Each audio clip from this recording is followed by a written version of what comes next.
हे बघ रामदास, देशाच्या प्रगतीचा विषय. तू जर आज तुझी जमीन विकली ना तर उद्या मोठ्या मोठ्या कंपन्या उभ्या राहतील. इथं इन्फ्रास्ट्रक्चर तयार होईल, रोजगार निर्मिती होईल, शेवटी देशाची प्रगतीच होईल ना. का हो? आणि आम्हाला असं वाटतं की देशाच्या प्रगतीमध्ये एक शेतकरी म्हणून तू तुझं योगदान दिलं पाहिजे का हो? हा, बाकी चहा मस्त झाला वहिनी. काय ठरवलंय तू रामदास? नाही, बरोबर आहे तुमचं, देशाच्या प्रगतीचा विषय नाही का.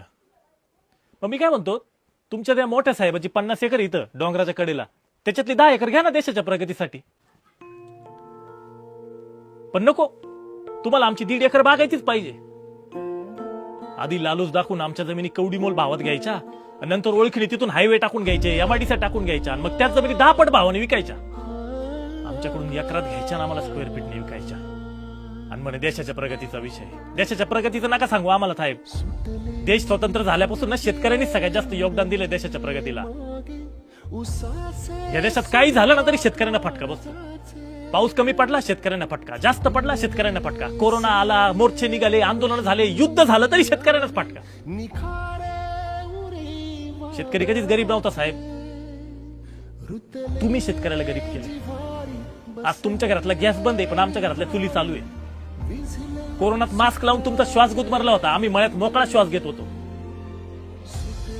शेतकरी कधीच गरीब नव्हता. तुम्ही लोकांनी त्याला गरीब केलाय.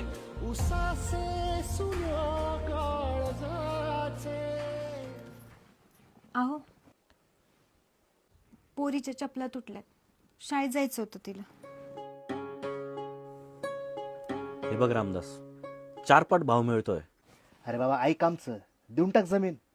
अरे प्रगती होईल तुझी पण आणि देशाची पण. अरे बायकोला सोनं घे, तू गाडीमध्ये फिर, पोरीसाठी चप्पल घे. पाय बघ तिचे, अरे पाय झिजून जातील पोरीचे.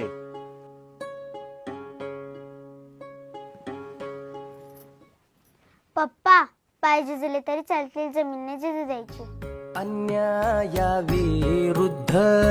जिथ मुठी हो वळल्या, इवल्या शाया चिमण्या जिथ घारीशी हो भिडल्या. प्रगती हळूहळू पोचली तरी चालेल, पण सरळ मार्गाने जा.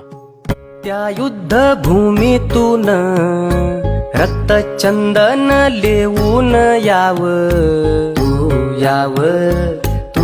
याव, बंधन तोडीत याव.